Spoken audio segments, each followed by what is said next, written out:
Yesterday, I spoke to you about the situation in the Gulf and explained that the United Kingdom was not involved in the strikes on Iran. That remains the case.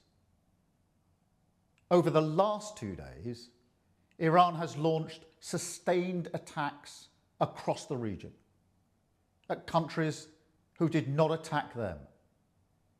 They've hit airports and hotels where British citizens are staying. This is clearly a dangerous situation. We have at least 200,000 British citizens in the region, residents, families on holiday, and those in transit. I ask all our people in the region to please register your presence and follow Foreign Office travel advice. I know this is a deeply worrying time, and we will continue to do all we can to support you. Our armed forces, who are located across the region, are also being put at risk by Iran's actions. Yesterday, Iran hit a military base in Bahrain, narrowly missing British personnel. The death of the supreme leader will not stop Iran from launching these strikes. Their approach is becoming even more reckless and more dangerous to civilians.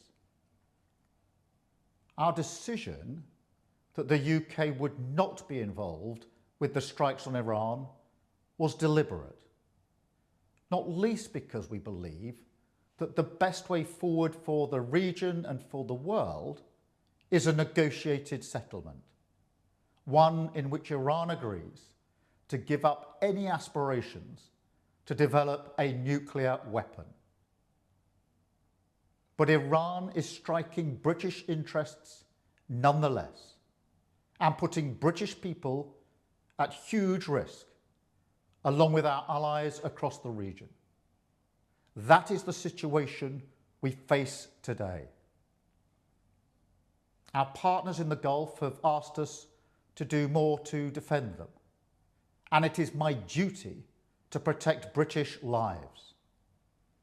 We have British jets in the air as part of coordinated defensive operations, which have already successfully intercepted Iranian strikes.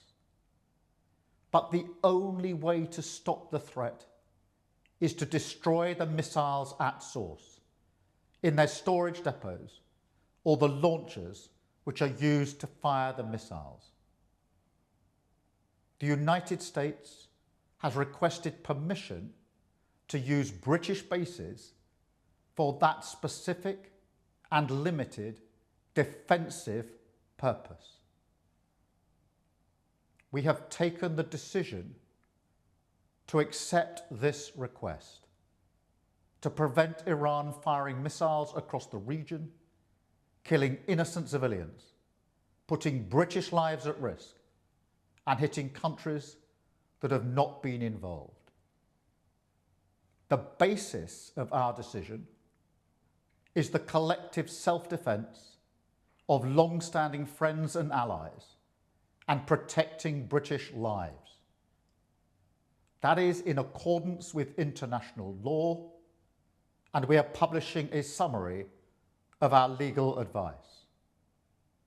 We are not joining these strikes, but we will continue with our defensive actions in the region.